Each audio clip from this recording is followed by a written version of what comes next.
from founder to funder. So I was the founder of a company, now I fund companies.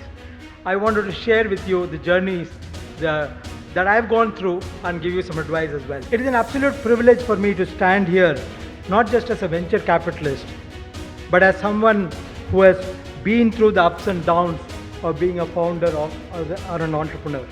Almost 25 years back, when a bunch of us felt we should start a company, it was, as expected, with very mixed feelings.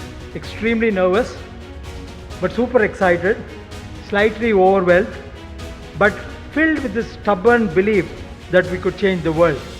And that was how Mindtree was born.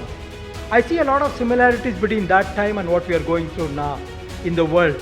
When we set out to build that company, when the world was just coming out of Y2K, and something new called internet was coming up, was making its debut, comparable to what the world is witnessing with trepidation today, when very recent new technologies are becoming obsolete, and a new shining technology is rearing its head. You can call it whatever you want. You can call it AI, you can call it a ChatGPT, you can call it LLM, it doesn't matter. But going back to when we started, we made every mistake possible. We made some wrong hires, we made some bad management decisions, we messed up some of the early projects, but we survived. Not because we were perfect, but because we adapted faster than the problems that tried to crush us. We not only survived, but survived 3 near-death experiences, but thrived and built a memorable billion-dollar company, and more importantly, enjoyed the journey. That journey led me to here, not to just invest in companies, but invest in people who can shape the future. Mark Anderson famously made the statement, in a startup, absolutely nothing happens unless you make it happen. When I made the reluctant leap from a founder and entrepreneur to an investor, I thought my main job was to spot great ideas. I was completely wrong, and I was wrong by a mile. The truth is, great ideas are everywhere. What's rare is the founder who can live in the future and work in the present. As a founder, just a vision alone is not enough. You need the grit to make that vision survive the first contact with reality. And that reality, as Murli said, is changing faster than ever. Now this is a couple of things I've learned in this journey. So let me share that with you. First is, your market is your ultimate teacher. Your initial business plan will almost be certainly wrong in many aspects. The market tells you the truth faster than your spreadsheet. Pivoting is not a failure, but it is listening to customers. That is the first. Second, cash flow is oxygen. Revenue is vanity. Profit is sanity, but cash is reality. You can survive without profits for a while, but you cannot survive even a week without cash. And don't forget, never to confuse investor money for customer money. That's the second. Third, the team that you start with may not be the team you end with. Early hires are often chosen because of proximity. You have worked with them before, they're very flexible. But the later hires need to have understood scale and have the experience. But replacing early team members is very painful, but sometimes necessary for growth. Culture is not what you write on PowerPoint slides or in your intranet presentation, but it's what you live by. Fourth, resilience is a skill. It's not a personality trait. You don't have resilience. You practice it one decision at a time. That's how you build resilience. Founders are very lonely at the top, and I know TiE is there to help you all the way, but still it's a lonely journey. So it's extremely important to build a support system, and that's exactly what TiE does.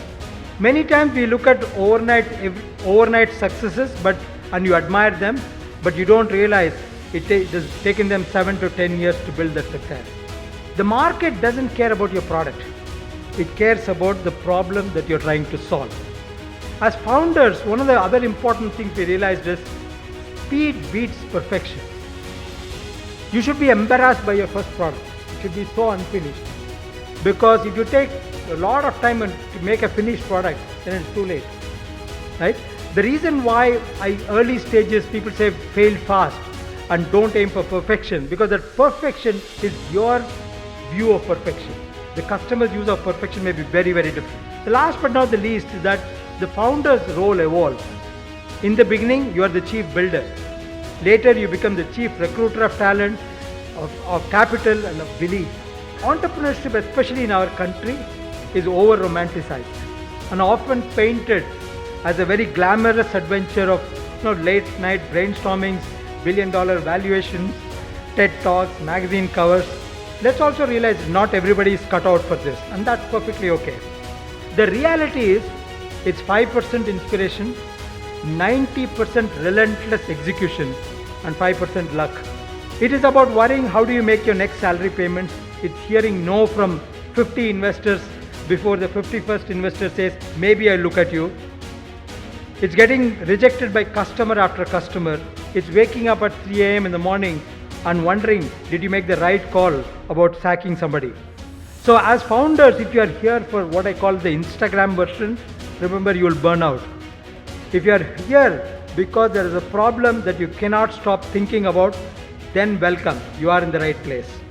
The next decade will not be defined by a single technology, and we read that in newspapers every single day. But it will be a convergence of multiple technologies that come together.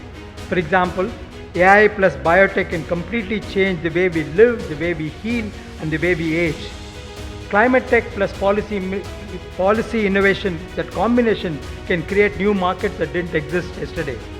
Space tech and global connectivity can open possibilities that sound like science fiction today.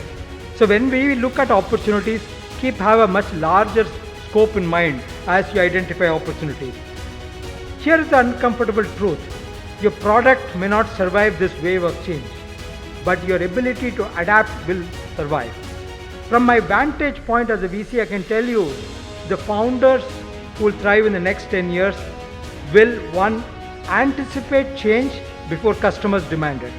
Second, build teams that can outlearn competitors. Third, balance bold bets that Murli you talked about with disciplined execution.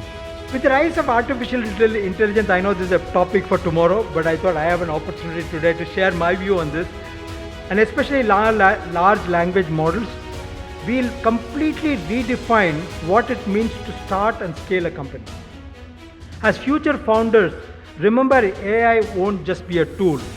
It will be, number one, an accelerator for collapsing months of research, coding, design into days.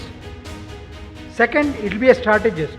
It will surface insights from oceans of data that human beings will take years to process. Third, it will be a translator, bridging languages, cultures, and even technical gaps almost instantly. And the most important, the fourth, it can be a co-founder. An agentic AI can be one of your co-founders who acts as a check and balance to your other founders. This means that the barrier to start a company will fall dramatically, but so will the moats around average ideas. AI will make it easier to launch, but it will also make it easier for somebody else to copy you.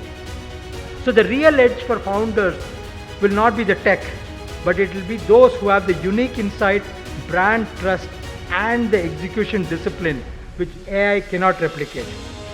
That is why adaptability, the human skills of visioning, storytelling, leadership will matter more than ever. Because the future may be powered by algorithms, but it will still be built by people. As a VC, I have realized that capital is the cheapest thing that I bring to the table. The real value is giving them perspective, the ability to help see founders see the corners. I just don't invest in businesses, I invest in time machines. People who are already living in 2030 and beyond, where the rest of us are stuck in 2025. So for all of you in the room, the future is not something we enter, it's something we build. We don't have to predict it perfectly. You just have to be relentless in moving it forward, adjusting as you go. So build bravely, the future is waiting. Thank you and Godspeed.